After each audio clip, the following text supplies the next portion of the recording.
Saudara, sebelum kekacauan terkait dengan jual beli seragam di Jawa Timur yang ramai sekali diperbincangkan dan menjadi sorotan publik dalam satu pekan ini, jauh sebelum itu, Haji Matur Husairi, anggota Komisi E DPRD Provinsi Jawa Timur, sudah berbincang di podcast ini sebelumnya dan mengupas secara tuntas sebab penjualan seragam di Jawa Timur ini begitu mahal. Berikut juga terkait dengan efek zonasi PPDB di Jawa Timur. Satu pekan setelah itu, Gubernur Provinsi Jawa Timur menanggapi, merespon hingga akhirnya memecat Kepala Sekolah SMA 1 Tulungagung karena menjual seragam di sekolah.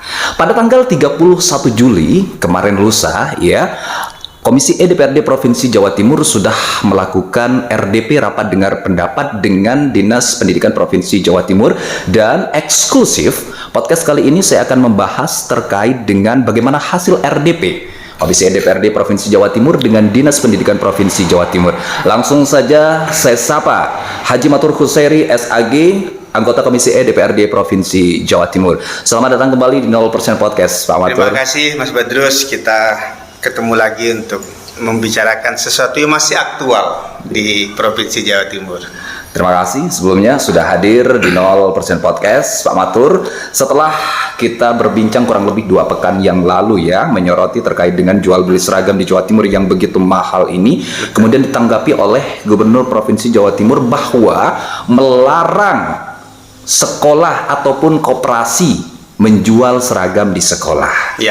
Yang kemudian berujung pemecatan Kepala Sekolah SMA 1 Tulungagung. Dan kemudian Pak Matur juga menanggapi tindakan gubernur ini adalah tindakan yang gegabah dan kelabakan. Betul. Bagaimana Pak Matur menanggapi hal ini?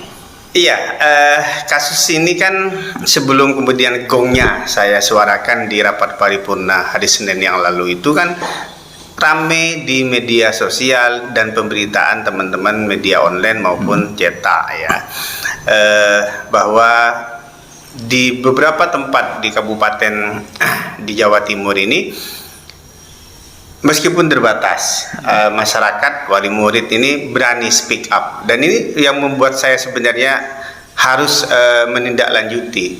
Jadi di pemberitaan itu muncul nominal yang berbeda, ada yang 1,6, ada 1,8, ada 2 juta, dan terakhir yang menjadi dampak dilakukannya pemecatan itu adalah di SMA Tulungagung 1, SMA 1 Tulungagung dengan nominal 2,3. Nah, saya menilai respon dari gubernur maupun kepala dinas ini karena kepanikan setelah viral, kemudian kita suarakan di rapat paripurna yang waktu itu saya berharap gubernur yang hadir, tapi ternyata kan Pak Sekda. Oke, enggak masalah, yang penting apa yang dirasakan oleh wali murid, oleh masyarakat Jawa Timur, terutama mereka yang tidak mampu itu, saya sampaikan di forum itu. Nah, gegabah menurut saya karena responnya cepat kenapa tidak sebelumnya? Atau begini, katakanlah Kepala Sekolah SMA 1 Tulungagung ini dinilai salahnya apa sebenarnya? Kalau memang salahnya karena jualan seragam, semua kepala sekolah jualan. Tapi kenapa hanya satu yang dipecat? Kenapa tidak semuanya dipecat? Iya, logikanya kan satu jualan semuanya jualan. Ya, satu dipecat semua dipecat gitu loh.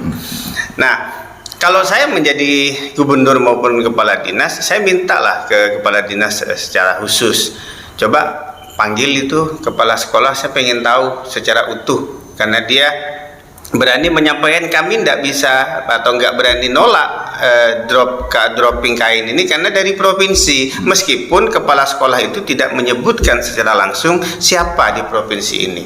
Ya, logika awam kita kan, yang namanya sekolah siapa lagi induknya kalau bukan dinas provinsi, kan gitu. Orang awam pasti memahami itu. Nah, seandainya ini direspon dengan bijak, dipanggil secara khusus, ayo kamu kepala sekolah, saya yang SK gitu kan, buka itu semua, siapa yang terlibat ini dan produsennya dari mana, kalian yang terlibat ini siapa, guru kah, kepala sekolah, MKKS, Kacapdin, atau kemudian jangan-jangan kepala dinas ini dari dulu sudah mainannya ini, gitu kan? Nah, ini akan terbongkar. Saya yakin kepala sekolah Tulungagung itu tidak akan tutup mulut, pasti akan dibuka. Ya, caranya entah itu dengan cara kamu kalau buka ini, Mama, jabatanmu bisa saya naikkan atau enggak saya pecat, gitu kan. Nah, ketika dipecat, dia pasti akan kecewa, kaget, gitu kan, tiba-tiba dipecat dan diviralkan juga oleh teman-teman media. Ini kan mempermalukan orang. Padahal perbuatan yang sama dilakukan oleh semua kepala sekolah. Tidak ada yang tidak. Oke, baik. Jadi Pak Matur menilai bahwa tindakan gubernur ini adalah gegabah dan juga tidak adil begitu ya? Tidak adil. Karena dropping seragam tersebut tidak hanya terjadi di SMA 1 Tulungagung. Betul. Kepada seluruh SMA di Jawa Timur. Seluruhnya. Baik, nanti akan saya tanyakan kepada Pak Matur bagaimana hasil RDP rapat dengar pendapat pada tanggal 31 Juli kemarin. Namun sebelum itu yang ingin saya tanyakan, Pak Matur di podcast ini sebelumnya mengatakan kalau ada dugaan dropping seragam gelondongan yang belum dijahit itu dari satu produsen dan itu diduga kuat oknum di Dinas Pendidikan Provinsi Jawa Timur. Bagaimana yang terjadi pembahasan dalam RDP tersebut, Pak Matur? Iya, saya kan sebelum atau sudah kita podcast itu pasang sayembara di medsos saya, di Facebook, kemudian di story WhatsApp saya minta wali siswa atau masyarakat Jawa Timur untuk berbicara, untuk speak up, menyampaikan aspirasinya, dan alhamdulillah itu berhasil ya. Banyak orang yang japri yang tidak saya kenal di screenshot kemudian dikirim ke saya, apa ini benar, karena saya memang memasang di medsos saya itu satu sekolah satu akan saya ganti, saya bilang, karena saya berharap mendapat banyak potongan kain kan gitu. Nah, akhirnya minta ketemu saya ketemu, ayo, saya bilang, sampai yang penting ada kwitansinya, ada potongan kain, karena saya sudah pengen nantang Kacapdin ya, kepala dinas yang kemarin menyatakan tidak ada dropping. Nah, maksud saya ingin saya buktikan dengan uji lab atau apa. Ternyata ya tanpa diuji lab pun sebenarnya setelah saya dapat kain, bahkan ada 2 kain yang utuh dari sekolah yang berbeda, ditambah lagi dari beberapa sekolah potongan-potongan sisa jahitan itu, Mbak Dilalah sama Pak. Warna sama, motif ini sama, yang abu-abu, putih abu-abu ini ada garis-garisnya gini, dan warnanya lebih cerah dengan yang tahun 2022. Dan itu bukan 1-2 sekolah? Bukan 1-2 sekolah, banyak sekolah, termasuk kwitansinya saya pegang. Oke, baik. Terkait dengan hasil RDP kemarin, apa yang penting untuk didengarkan oleh seluruh masyarakat Jawa Timur, Pak Matur? Kemarin saya agak telat datangnya, di ruang komisi E itu dibuka lebih awal oleh wakil ketua Mbak Hikmah Bafakih kemarin. Saya tidak mengikuti utuh yang disampaikan oleh Pak Kepala Dinas, Pak Aris. Tapi itu tidak penting bagi saya, karena ternyata setelah saya nyampe mengikuti separohnya itu, beliau menyampaikan secara normatif tentang bagaimana PPDB, prosedur dan segala macam. Dan ternyata siswa kita ini lulusan SMP ini kan sekitar 500 lebih ribu se-Jawa Timur. Dan yang diterima di SMA SMK itu sekitar 291 kalau tidak salah, nanti saya lihat catatan saya. Ini kan luar biasa, gitu kan? Separohnya kemana lulusan SMP kita ini? Ya, setelah kita telusuri ternyata banyak yang di pesantren, kemudian sebagian di sekolah-sekolah swasta di luar pesantren. Nah, apa yang disampaikan secara normatif itu kemarin saya respon juga terkait dengan PPDB. Saya bilang ini banyak kecurangan, ya. Satu, memang aturan mainnya, juknisnya sangat banyak celah.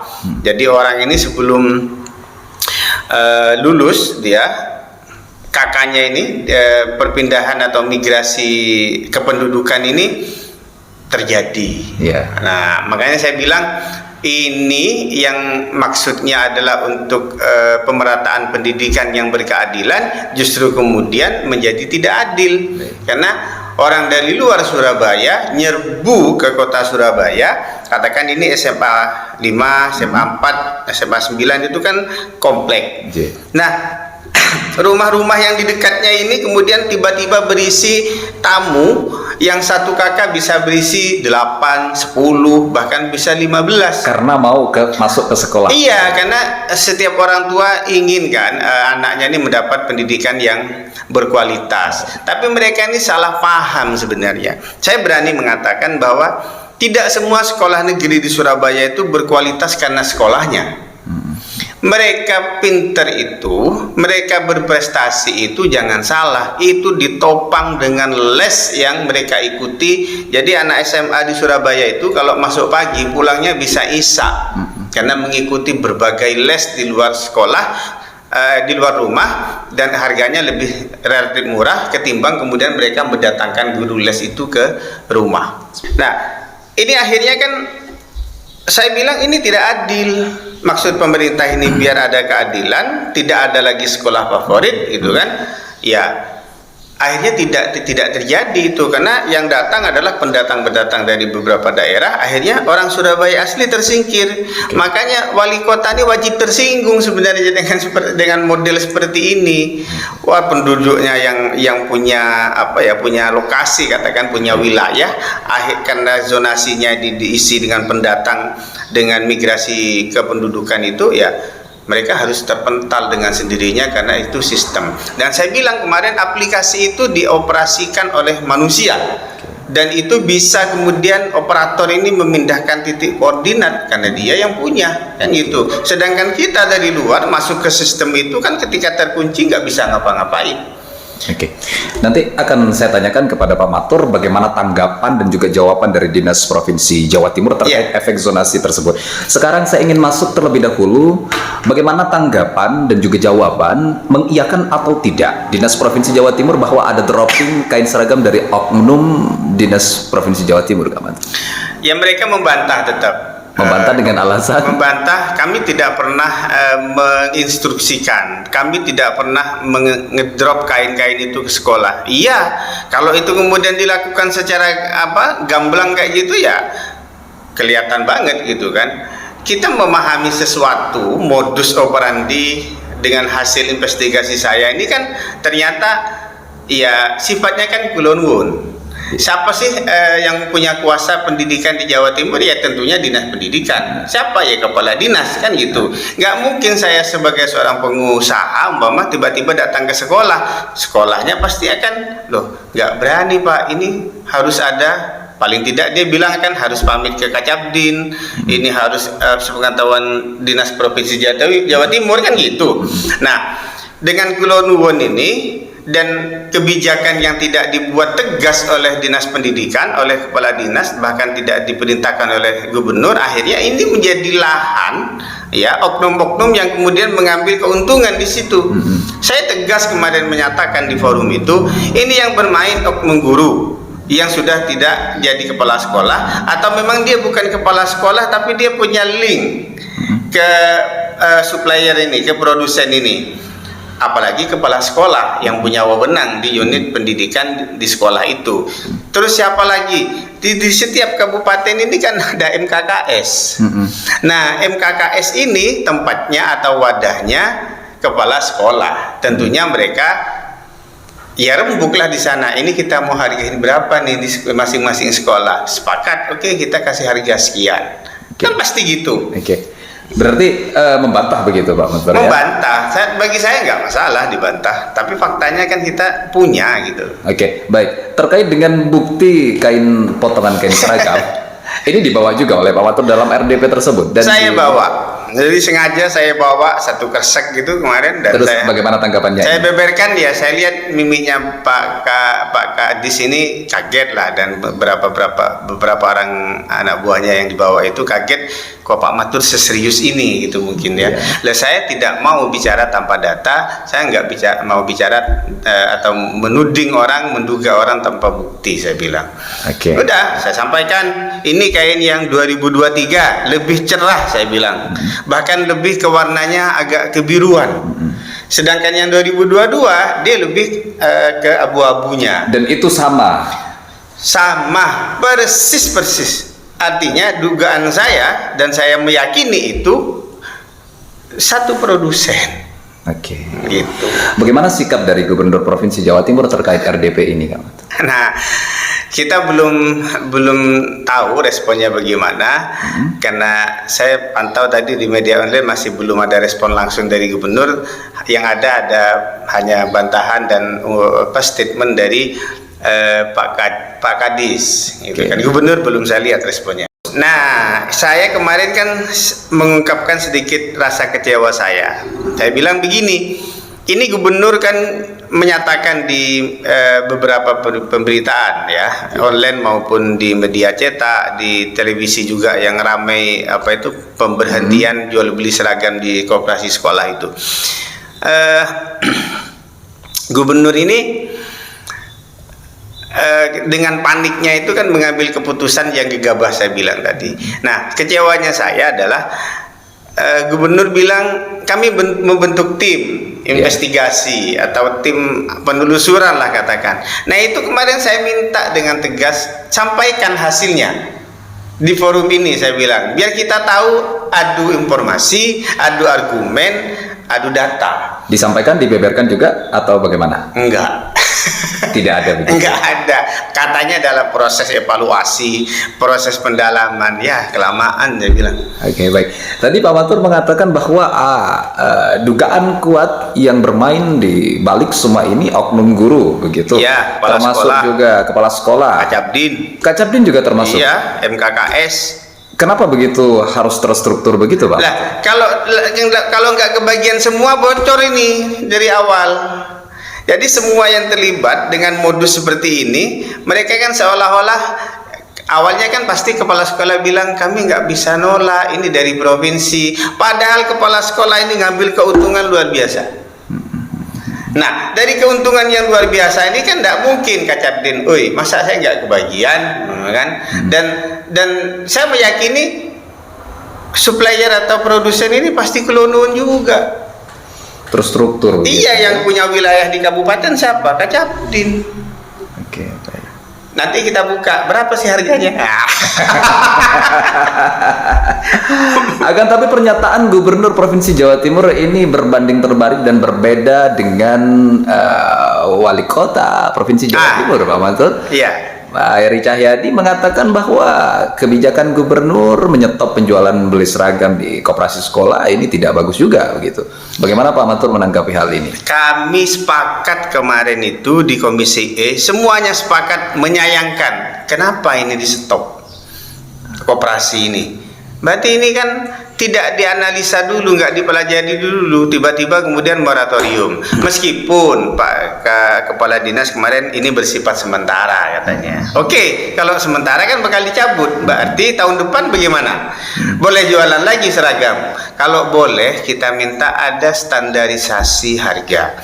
Atau bebaskan wali murid ini beli di mana saja, nggak perlu kemudian warnanya harus sama seperti yang kemarin kita ulas itu. Yang kan penting putih abu-abu dan iya, yang penting putih abu-abu pramuka. Selesai. Mau beda dikit, ya itu kan urusan produsen. Kan gitu. Ada satu hal yang penting lagi, karena kalau tidak tuntas saya menyampaikan nanti masyarakat ini bertanya-tanya. Ternyata harga kain seragam ini modusnya di masing-masing sekolah beda. Ada yang hanya menjual kain dengan harga 2,3, 2,7 bahkan ada. Dan ongkos jahitnya diserahkan ke wali murid. Berapa di Surabaya ongkos jahit paling murah? 100. Bahkan ada yang 150.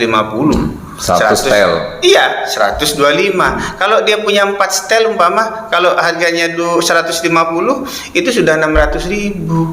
Berapa juta ini beban yang harus ditanggung oleh ibu-ibu yang tidak mampu. Nah, lucunya saya tanya ke sekolah di sini, bilang, "Ini harga dari produsen berapa kamu dapat ini?" Ada yang bilang 100.000 per meter untuk celana dan rok. Kemudian atasannya 80.000. Ada yang jual 1 setel 235. Ada yang jual 220. Lah, ini satu barang dijual dengan harga yang berbeda-beda. Berarti kan keuntungannya juga beda-beda. Setelah saya total ambil rata-rata saja dari jumlah siswa yang diterima di SMA SMK negeri itu, perputaran uang itu mencapai sekitar 250 miliar. 250 miliar. Luar biasa sekali. Dan ingat, keuntungan kepala sekolah ini rata-rata saya hitung diambil harga standar itu 80-70% dari harga modal dia beli. Coba. Aduh. Koperasi ini kan mestinya ngayomin dan tidak memberatkan anggota kan, kalau ini koperasi. Ternyata keuntungannya 80, bahkan ada yang 10%. Kalau yang 2,3 juta itu Mas Badrus, itu yakin 100% lebih keuntungannya. Aduh. Coba kalau kita ambil yang standar murah tadi itu 100.000 per meter dengan 80 per meter untuk satu setel ya. Anggaplah karena kita ini kan nggak sama. Kalau saya ini 1,15 meter jadi celana. Oke, satu setel kita hargai 200.000 lah. Tadi kan 180. Yeah. 200.000 kalikan 4. Abu-abu, pramuka, seragam sama olahraganya. Olahraga. 200.000 kali 4 berarti kan 800. Anggap tambah atribut-atribut yang lain 200, 1 juta toh. Aduh. Kalau dia jual 2,3 untungnya 1.300.000. Ini nafasnya koperasi kah seperti ini? Bukan, ini nafasnya rentenir, ini nafasnya Belanda penjajah. Mudah-mudahan gubernur paham dengan hitung-hitungan ini. Makanya saya bilang kalau gubernur ini bijak, dipanggil itu kepala sekolah yang tadi dipecat itu, ayo buka. Di mana ini sebenarnya? Akan terkuak yang sebenarnya itu, dan gubernur mungkin akan tambah pusing. Lah pertanyaan saya, bagaimana dengan kepala sekolah yang lain yang juga menjual seragam? Apakah dipanggil juga, dipecat juga, atau bagaimana? Informasinya kemarin ketika kami panggil Pak Kepala Dinas itu, saya dapat informasi kemarin juga kepala sekolah dikumpulkan, kalau enggak di Malang di Batu oleh gubernur. Nggak tahu, saya nanti coba tanya ke teman-teman media jadi apa enggak itu, karena saya dapat informasi 2 hari sebelumnya. Baik Pak Matur, sebelum kita tutup podcast ini, saya ingin mendengarkan Pak Matur bagaimana kesimpulan dan hasil dari RDP pada tanggal 31 Juli kemarin. Kesimpulannya nggak ada. Ini yang lucu.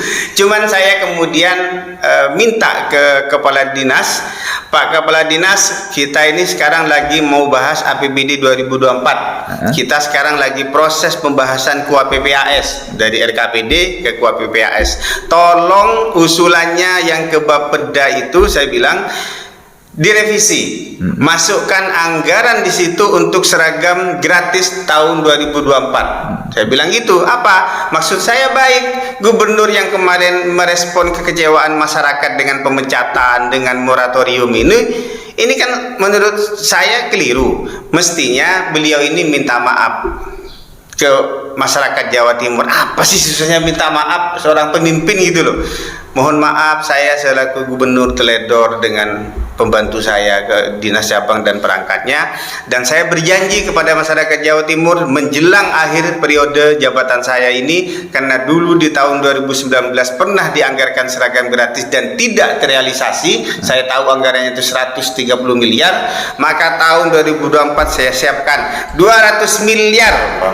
Saya di Komisi E pasti dukung, saya ada di Banggar juga pasti mendukung itu. Dan ini sudah saya sampaikan kemarin dan akan saya kawal. Mudah-mudahan Pak Kadis merevisi usulannya, di anggarannya yang mencapai 7-8 triliun itu, 200 miliar ini kecil untuk APBD kita yang 31 triliun tiap tahun.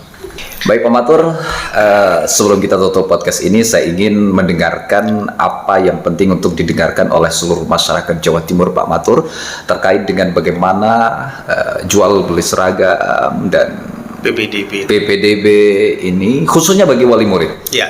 Apa yang penting untuk didengarkan nih? Baik, untuk masyarakat Provinsi Jawa Timur, khususnya para wali murid yang saat ini punya anak yang tahun depan akan masuk SMA SMK negeri, saya berharap informasi yang kami sampaikan terkait dengan polemik PBDB dan jual beli seragam ini tetap dikawal terus, dan pastikan bahwa Anda tahu bahwa setiap sekolah ini di Indonesia memperoleh bantuan namanya dana BOS di tingkat paling bawah, di TK sampai ke SMA dan SMK. Kemudian Pemprov Jawa Timur, ini bagian dari kampanyenya gubernur dengan sekolah gratis atau TISTAS itu, kami menganggarkan setiap tahun ada anggaran bantuan penunjang operasional penyelenggaraan pendidikan atau BPOPP yang tertuang dalam sebuah kebijakan Pergub nomor 33 tahun 2019. Nah, ini yang minim sosialisasi. Saya berharap masyarakat lebih melek lagi, literasinya ditingkatkan, dan yang terakhir yang paling saya harapkan adalah berani bersuara, speak up. Kebijakan yang memberatkan masyarakat ini harus disikapi. Anda bisa menyampaikan ke wakil-wakil Anda di Provinsi Jawa Timur yang mereka masing-masing punya dapil. Dan saya selaku anggota DPR di Komisi E yang memang membidangi pendidikan selalu siap menampung aspirasi ini dari seluruh daerah pemilihan. Saya tidak hanya membela masyarakat Madura yang saya wakili, tapi saya ingin menjadi wakil atau representasi dari masyarakat seluruh Jawa Timur yang kita akan menyikapi bersama kebijakan yang memberatkan masyarakat Jawa Timur, khususnya para wali murid yang ada di Provinsi Jawa Timur. Gitu, Mas. Baik. Terima kasih Pak Matur sudah hadir di 0% Podcast. Dan teman-teman semuanya, masyarakat Jawa Timur, apabila Anda ada yang ingin ditanyakan ya kepada Pak Matur yang membidangi dalam pendidikan di Komisi E ini, coret-coret di kolom komentar. Coret-coret di kolom komentar. Atensi pertanyaan seluruh masyarakat Jawa Timur akan saya tampung di kemudian hari. Insya Allah nanti Pak Matur akan berkenan hadir kembali di 0%. Dan komentar itu pasti akan saya respon. Baik, saya respon. Baik. Terima kasih sudah menonton podcast ini. Sampai jumpa di podcast berikutnya. Mari bersama-sama kita kawal pendidikan di Jawa Timur ini lebih baik lagi ke depan. Wassalamualaikum warahmatullahi wabarakatuh. Terima kasih Pak Matur sudah hadir. Sama-sama, terus sukses terus. Amin.